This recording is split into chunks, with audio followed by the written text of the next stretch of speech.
Hey everybody, good evening. Welcome back. It's Carol Ward here, and I just wanted to talk to you tonight. Tonight is the last segment or episode, I guess you could say, in the hypothyroidism series. And this one's going to talk about nutrients that your body might need that you might not be getting currently, that could cause you to be underactive or might be even while you're on medication, might contribute to you being underactive. It just might be some things that you're missing in your diet. As I've mentioned the last few times that we've talked, please don't replace any of the information that I share with you for information that you should get from your doctor. I'm not a doctor, I'm not a nurse, I don't know, I haven't gone to school for that. I just know my body and I know what I've been through and the research I've done, and I just want to share it with you based on just what I've learned. So let's just jump right in and talk about some of the nutrients that you might need, that you might be missing. The very first one that comes to mind when we talk about thyroid disease when you're low is going to be selenium. And selenium is, it's not necessarily the very first one, but selenium is one that helps with your immune health. If you're lacking it, it's a trace mineral is what it is. And it also helps with your cognitive thinking, with your brain health. So if you're not getting enough selenium in your diet, then it might be affecting your thyroid, slowing it down even further. The one thing is you can get selenium just by taking one tiny Brazil nut. Well, they're not tiny, but taking a Brazil nut and eating one Brazil nut a day. Maybe grind it up in your smoothie if you have a smoothie every day, or your nutrition shake, or just eat one a day, and that should be enough selenium for you. Certainly make sure that you talk with your doctor if you have any kind of medical needs. You don't want to have anything interact with any of your medications or any of your health conditions. So take that into consideration before taking selenium.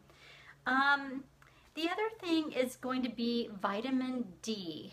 We seem to, with the thyroid disease, depletes our bodies of vitamin D when we're hypothyroid, or if we have Hashimoto's disease. So vitamin D is best replaced naturally with the sun. So if you can spend 30 minutes a day out in the sun, that's going to be your best bet.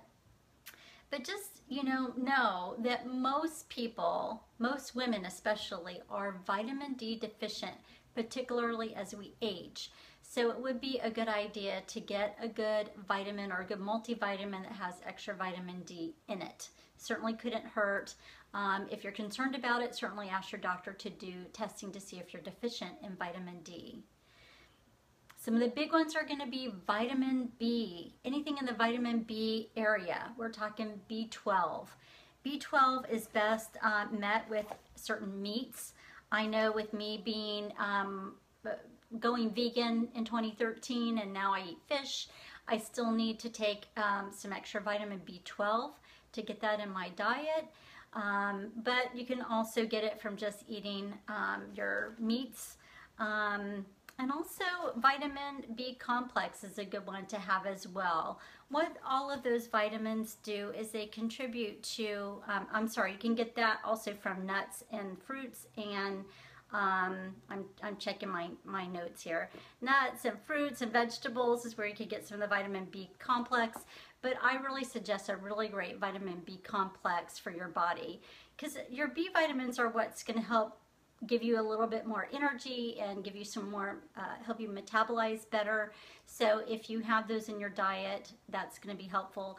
The big thing is make, make sure you're deficient before you take them, because you don't want to exacerbate any other symptoms and go into hyperthyroid or have any other health issues. We're also going to talk about thiamine, which is actually another B vitamin. It's B1, but it does come in the form of thiamine. And you can get that from red meats, nuts, beans, and yeast. So if that's the way that you want to go, you can do that. You can also get it in a nutritional supplement as well. I think if you're taking a really good multivitamin, or you're getting a really great nutritional shake like what I drink every day, it has plenty of those vitamins in it for me. So just keep that in the back of your mind if you need a little extra.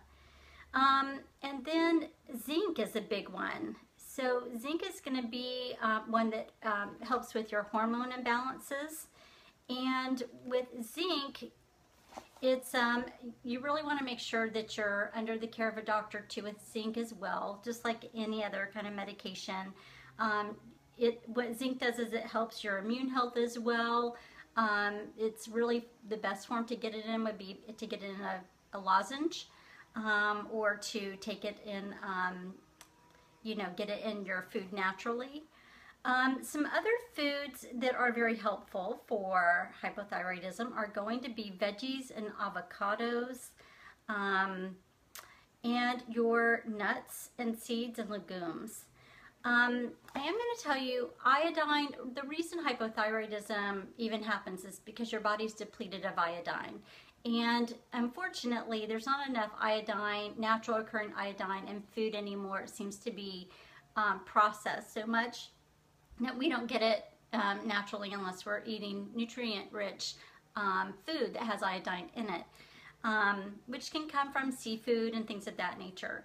The biggest thing, if you want to add iodine to your diet, I really highly suggest that you make sure to get your iodine tested after you add it, because it can cause you to go into hyperthyroid stage, and that would be an overactive thyroid, and you don't want that either.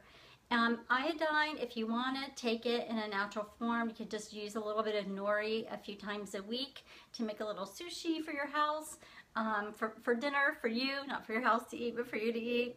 And that might help a little bit as well. So again, make sure that you, if you are going to add any kind of iodine sources, whether it's pill form or it is, not pill form, but whether it is fish or nori or anything of that nature, please make sure to have your thyroid tested. Okay, so really all in all, excuse me, what I learned is that the reason for a lot of these diseases, a lot of these illnesses, is it's due to inflammation in the body. That's one of the things I kept hearing. And then the inflammation comes from our gut health. And a lot of people think, oh, well, you know, my stomach is not hurting, I'm fine, I'm not worried about gut health. But gut health can be something that is not symptomatic. It can be asymptomatic. So it might include things like, or where your gut health is coming from. It's not just your stomach, but it's also your colon and your intestines. So things that you might not see kind of creeping around in there. You can take a really good prebiotic and a really good probiotic, but the fact is you're going to get the best pre and probiotics in your food, in nutrition. So where it comes down, it comes full circle to nutrition. Nutrition is really the best way to keep ourselves healthy and keep from having flare-ups of thyroid disease or any other disease, actually. Sorry, but all of a sudden I got a tickle in my throat. So I do want to share with you a few things that I learned about thyroid disease, that these are things that can actually cause you to have a bad response in your body. It could be bromine, fluoride, chlorine, dental x-rays. That's something that people don't think about. When you go see a dentist, you know, they're x-raying from here. I think you're covered from here down. So they're still x-raying right here on your throat. And that can actually cause a deterioration in the thyroid function. So it's really a good idea for you to ask them to use a throat cover or a neck cover, and they do have those. So make sure you ask for that. That's something that I've learned recently myself that I didn't know about. And then, of course, I think I mentioned this before, look out for flame retardants in bedding. That's something that could also cause your thyroid to go out of whack. And look at estrogens can seep into our body through the things that we use. Makeup, lotion, deodorant, hair care products. So keep those things in mind as well. I know it sounds extreme. It is extreme for me too. I don't love to have to pay attention to all those things, but I am, because the things I'm telling you about, I'm experiencing. And I'm actually at a place right now where I'm cutting out. I've cut out caffeine. I've cut out soy. I thought I had cut out soy, but I forgot. I was eating soy meats. and those were not responding very well to my body, so I had to cut all those out. And now I'm just trying to figure out how to replace those and get the nutrients in my body that it needs to where it can work better and lower inflammation in my body and improve my gut health naturally. Doesn't mean I don't take a prebiotic and a probiotic. I do. I get those in my nutrition shake, but I also take a probiotic in addition to that. But I would much rather get it from my nutrition naturally than take any kind of a pill. So I hope that that gave you guys some tools to use in your toolbox.